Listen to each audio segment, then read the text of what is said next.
Hello everyone. So today we are going to discuss about data lake in detail, and we are also going to discuss on how to implement data lake on GCP.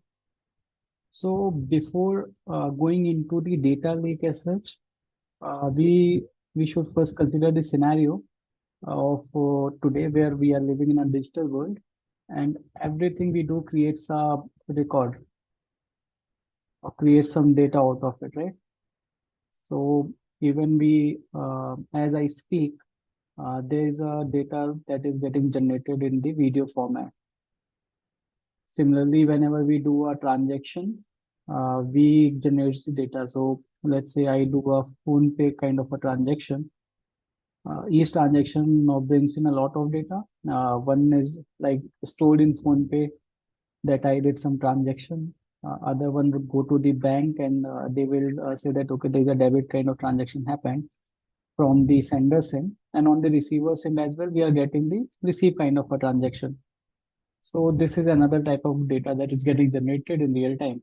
Similarly, if someone is going to click on an ad that has been displayed on YouTube or Instagram, it would be also generating some kind of data set. With the development of audio and video based instructions that we provide on chatbots like Alexa Siri, every time we speak something, it gets converted into a data, which is generally a kind of an audio processing kind of a data. So with the traditional architecture that we had, where we were having data in a very structured format, and most of the data was in text, we were okay to use relational databases where we can store the data as tables. And if the data set grow, we used to store it in the warehouse for the analytical purposes. But as we have developed a lot of new things based on the technology, if everyone is having a smartphone and they are going to generate some sort of data, also with the internet connectivity affordable by like almost all the users, all the people, if we talk about India, like around, I guess, 80% or more than 80% of uh, people in India currently uses internet. So the data set is uh, getting generated every second, I would say, where it is also of the order of petabytes. And the type of data is not only in one format, like it is not only the text format, it may be an audio file, it may be an image. If we talk about Instagram, people keep on sending posting image. It may be a video or a reel. And even if we just talk about text data may also be structured, where we are talking about the data set that is getting generated in the RDBMS. It may be a semi-structured data. Semi-structured data basically means kind of a JSON file where we have a map of key value pairs. Like I have a key like name and value is Mohit. Similar to that, we may have multiple keys. So this kind of data is called as semi-structured data. And we also have unstructured data like the tweets that we receive or any Facebook post or a LinkedIn post. These come under the unstructured data. Now, since we have a lot of data set with us, we have to develop some way to get some value out of it. We can't, go the data set that we have generated in vain. So earlier we used to only focus on structured data. Even today, I would say that 80% of the use cases that has been developed or that has been developed or currently developing, it involves the structured data sets. But there is a very less, like even less than 20% of the scenarios where we are, dealing with the unstructured data. Some of the use cases like sentiment analysis, where we are going to see a Amazon review on some iPhone. Based on the review, we can see, okay, this is a positive review or it is a negative review. Such type of use cases deal with unstructured data. And there are some other use cases where, like, if you want to generate transcripts from the video. So that is also an example of unstructured data. This is done using AI. But yeah, so we are seeing new use cases which are actually implemented on the unstructured kind of a data set. So since we are generating a lot of data in multiple formats, we are not able to store those data sets in the traditional manner. Like I can't store those data set in a BigQuery table. Even if I do store in like if I really try it very hard and store everything in one column, it is not queryable at the first place. And these data warehouses are not designed for the data lake purpose. So we would need a storage which can, capture all the data coming in any of the format available so far. It may be a binary format, it may be a text format or a video format, but I should have a capability to store all the data in one place so that as and when required, we can use those data set in the development of some use cases. So that's where data lake, the concept of the data lake comes into place. It says that you have to store all the data, or you can store all the data that you are generating in one place, and this data lake can be used for implementing multiple use cases. It and there is also a possibility of generating a new use case when you look into the data set. So concept of data lake came with Hadoop. Like when Hadoop was developed, the data lake, Hadoop was used as a data lake where SDFS was a file system, and we used to dump all the data, if even the log data that uh, comes in from any machine or any application. We used to store all the data in SDFS. Even if it is a log file, it is a CSV file, it is a compressed Avro or Parquet file. All of those data sets used to be stored in SDFS. Then some analytics that we can do on SDFS using different tools like Apache Spark or MapReduce. All of those tools can work on the text data. And then when we have to deal with the unstructured video or audio data, there might be some other tools. We will be focusing more on the uh, semi-structured or text data basically. Okay. So with the let's go ahead and see the formal definition of data lake. Data lake is a centralized repository, as I mentioned, where we can store, process, and secure a large amount of structured, unstructured, and semi-structured data. So it can store the data in native formats. Like if I have a log file coming in, I can store it as is. We don't have to process and make it structured. We can also ignore the size limit since data lake was meant, the concept of data lake came to store or process or handle a big data set of the order of terabytes and petabytes. So data lake capability should be that it should be able to provide a scalable and secure platform that an enterprise can use. So by by providing the storage only won't work. We have to make sure since the data is getting generated for an organization, this should be secure. Like not everyone would be able to use it. Only the only people with the relevant permissions to see a certain type of a data should be able to see only that part. So, for example, if I am going to see the PII data, PII meaning personal identification identifier.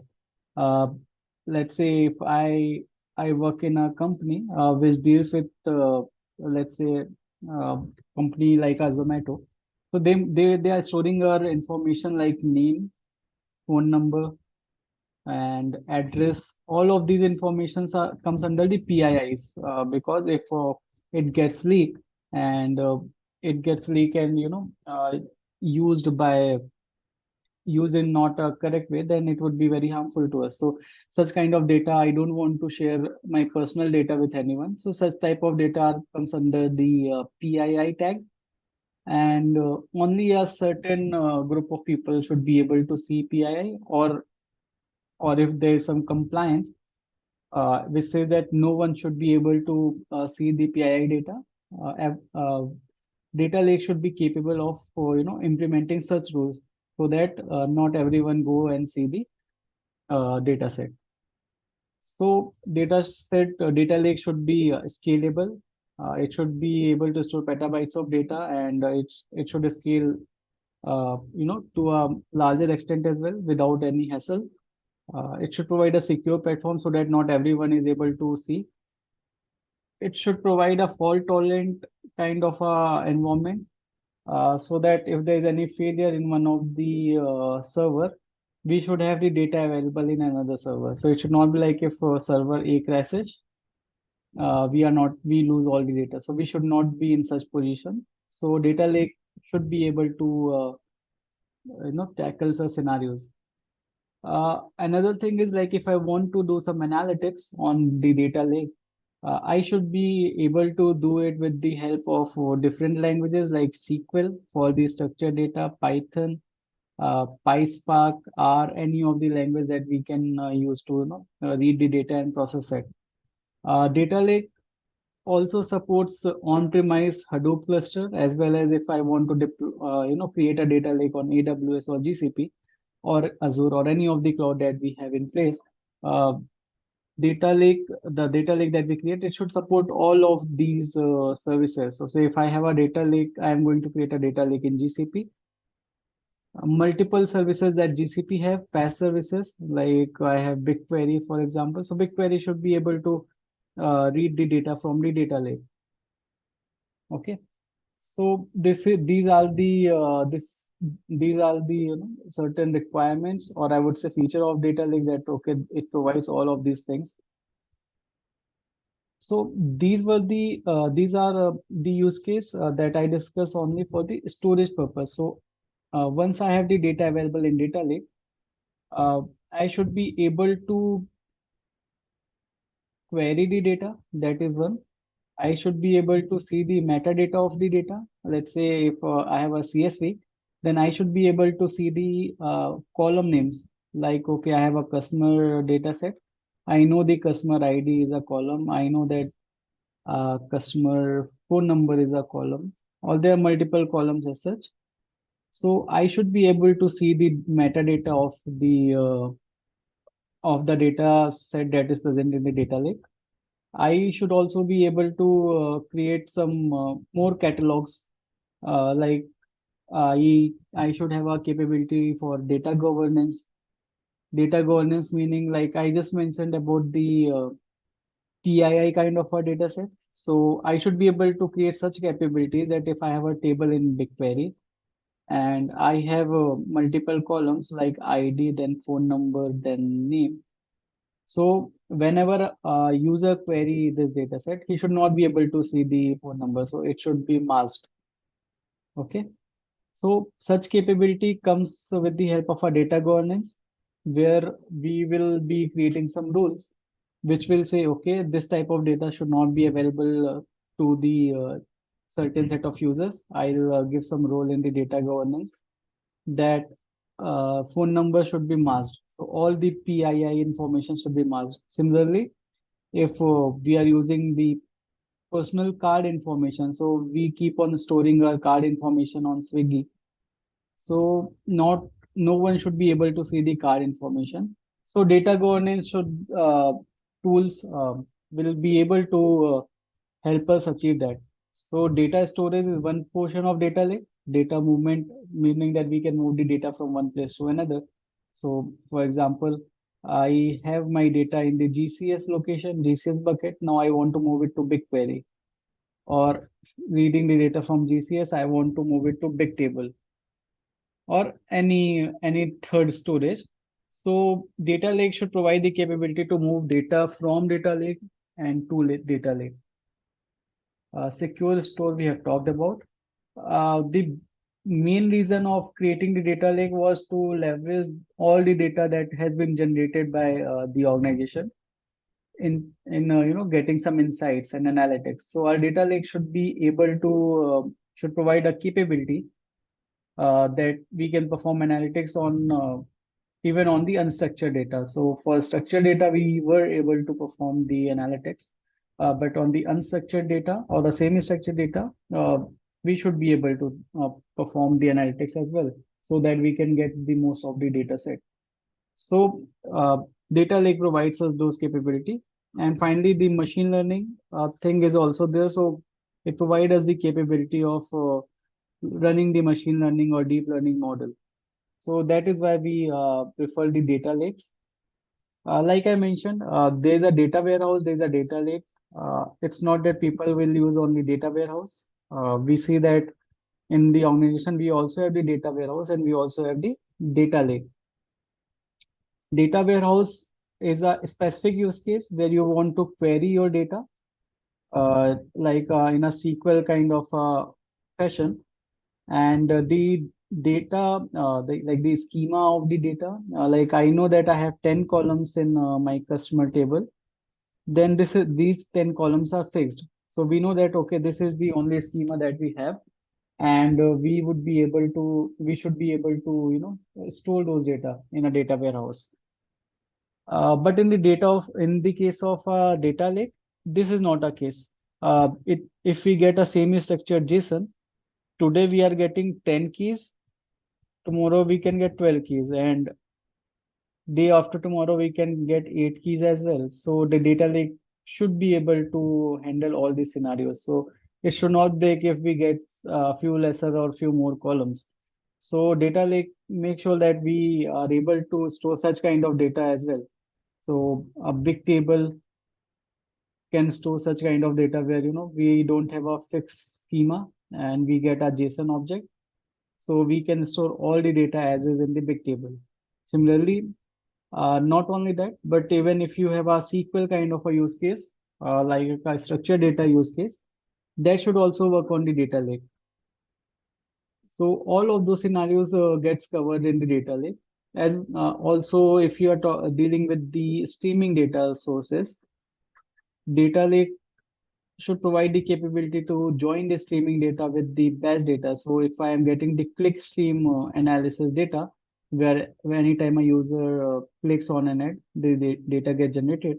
This data should be able to, be joined with the data that is already present. So say product information is a batch kind of an information. Whenever a new product comes in, we provide an entry in the database. So this product data set should be able to join to the real time in the streaming data that is coming in from the ads table or from the click stream of an ad.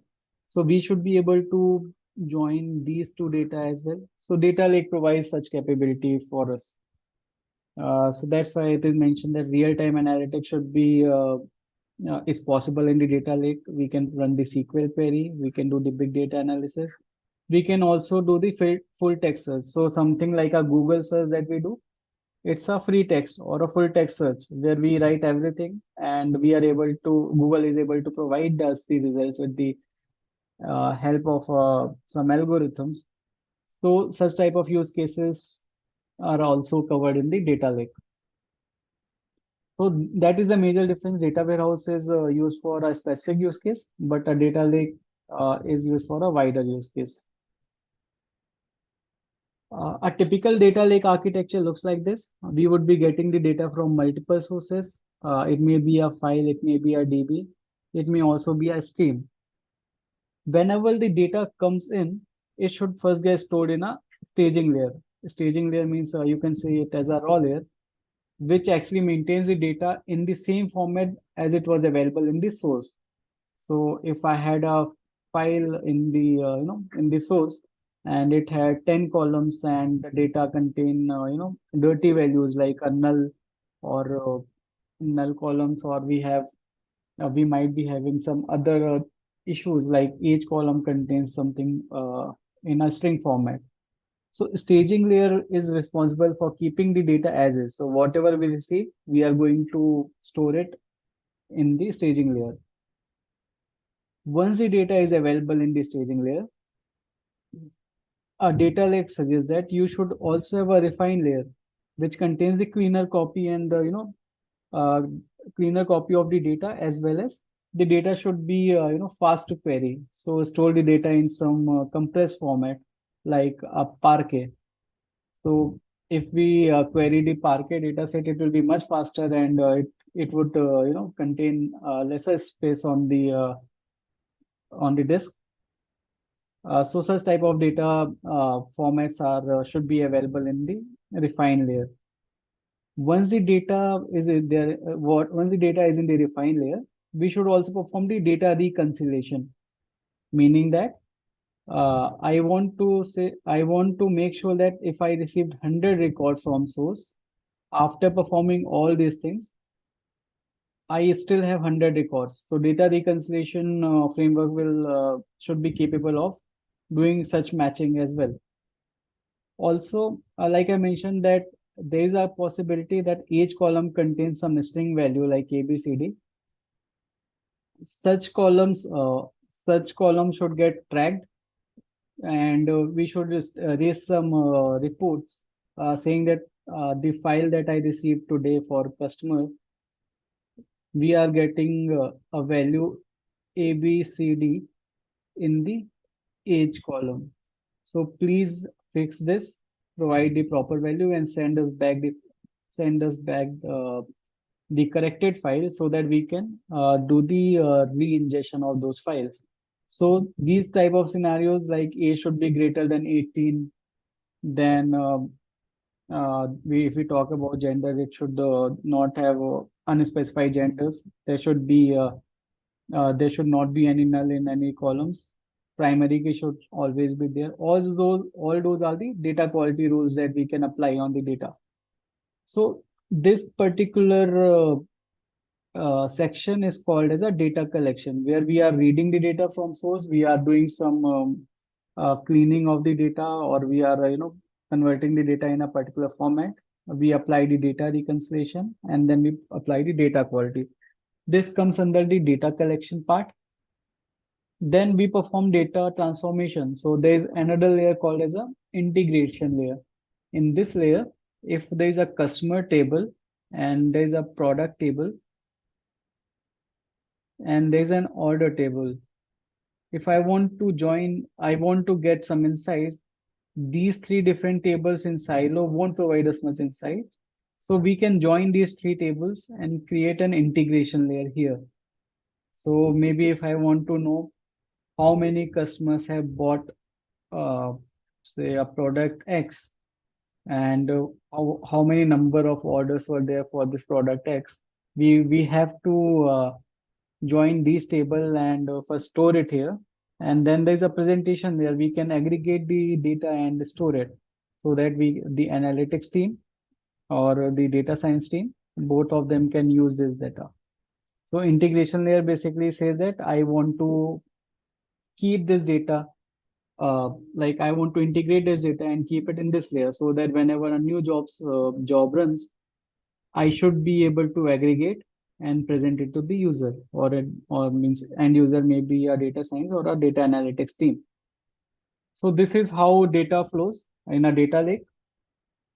Other than that, we should have metadata management and data governance, which which uh, which basically make sure that the data PII data should not be visible to anyone. Or if we have some extra metadata, I should be able to go here and see how many columns my table has, or how many tables are there in a database. Even the business glossaries as well. Everything should be available in this section of metadata management and data governance. All of this comes under the data lake. And finally, I should be able to schedule a job. So if I want to run my job every day in the data lake, I should be able to do that. So this all end to end comprises of a data lake architecture. If you want to implement this architecture in GCP, There are three patterns we'll talk about. So this is the first pattern where we are saying that we want to implement a full data lake stack. Then, as I mentioned in this diagram, we have these sources. These are the sources that we have. Similarly, to read the data from these sources, we have different ways. So real time of data can be read via PubSub. We can read the files, we can read from the database as well as the APIs. Once we have the data available, we should be able to ingest it using multiple tools. So we have Composer, which is a Airflow uh, that we discussed in one of the classes. Then we have Dataprop. If someone wants to read this, yeah, like use this Spark framework, there is a Dataproc service in GCP. If someone wants to read the data from PubSub, Dataflow is one of the best tool to achieve that for the streaming data. If we are talking about PubSub, since PubSub integration with Dataflow is very good. If someone wants a ETL kind of a flavor, they can also use the Data Fusion. So Data Fusion again runs Apache Spark in the backend. So these are different ways to read the data from multiple sources. Once we have read the data, we want to populate our Google Cloud Storage bucket, like a GCS. This is a raw layer. Like I mentioned here, that we have a staging layer or a raw layer. All the data should be available in the staging layer. Now, we have the consumption layer. Consumption layer is same as the integration and presentation layer, where we are going to join different tables and create a presentation there which can be consumed by the data visualization team. So we can have the structured data in BigQuery. We can have the data in Bigtable as well as data store. So Bigtable will contain the uh, semi-structured kind of a data set where we want to query and get some result for a particular key. Everything we do should be able to be tracked. So there should be audit logging and there should be Stackdriver service. So these two services are also required. And for data governance, we have data catalog, we have cloud search, KMS, key management system, and cloud IAM. So when we use all these things, we would be able to have a secure access and we are able to search the metadata. Like I mentioned, if I want to see what all columns are there in a table, I should be able to I should be able to query that. So data governance is one thing. End users, if I want to integrate these with a tool called like Looker or a Tableau or any other visualization tool, I should be able to integrate it. Even if I want to integrate it with some other tools, like I want to integrate with an API, I should be able to do that as well. If I want to uh, run my data science models, so data lake should be able to help us or provide the capability to run the data science model. So all of this comprises the you know uh, data lake, and this is the first pattern where we are able to read the data from the data lake. We are able to consume that data. In the second pattern, where we can have a unified batch and streaming model, meaning that I can read the data from PubSub. Once I have read all the data or from PubSub or a database, I am just going to quickly store it in a BigQuery table or a Google Cloud storage table. Once the data is available in these, I can then run my batch job. So everything will be same, just that we have a unified batch and streaming model where all the batch and streaming job uh, are the data are ingested via Dataproc, and finally we have a batch layer and all the operations or all the processing are done in the batch format. And again, end users will again be it may be a data visualization tool or a data science tool. And then we have the third uh, third pattern where we have the Lambda architecture. Lambda architecture is nothing but uh, a capability that we provide so that we are able to process the data in real time. Let's say if I want to see whether a transaction is a fraud transaction or not. So I will be reading the data from PubSub. This data set is getting, processed and analyzed and to check whether the transaction is a fraud or not. Once this is done, I have to take an immediate action as well, saying that okay, it is not a fraud transaction, or it is a fraud transaction. Based on that, we can raise some other workflow. Say okay, a fraud transaction has been done, and I want to take some action. So this is one flow where everything is streaming. But whatever happens here, we also want to store it in a storage, because since if we don't store the data that we are receiving from in real time, then this data will be we won't be able to use this data for a further analytics.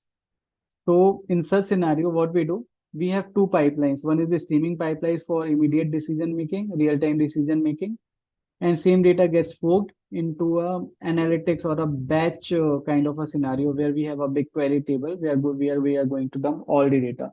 Such type of architecture is called a Lambda architecture, where we have both streaming as well as batch storage or batch processing. So this is the third data lake pattern. In GCP, we can again achieve that with the help of a PubSub, data flow and data prop for real time. We can have the data layer where we can store the data. It may be a big table, big query, or a cloud storage, like I mentioned. And instead of there should be one more arrow where we are also doing the processing in real time, and we are showing the real time dashboards. Or real time decision making is done with the help of the streaming data. It may be a if we are working in if we are working in some manufacturing company, and I want to see the trend, like how the data what are the values that we are receiving from our boiler sensors. Is it very low, is it very high, or is it in the acceptable range? So this real-time monitoring can also be done with the help of such architectures. So these are the three different patterns in the data lake. And to we have seen that what a data lake is and how we can implement the data lake in GCP. Also, just to know that this is a pattern that we have in GCP. If we are working with AWS, same three patterns can also be implemented in AWS. Same three pattern can also be implemented in Azure or in an on-premise storage. So this is all about data lake. Thank you.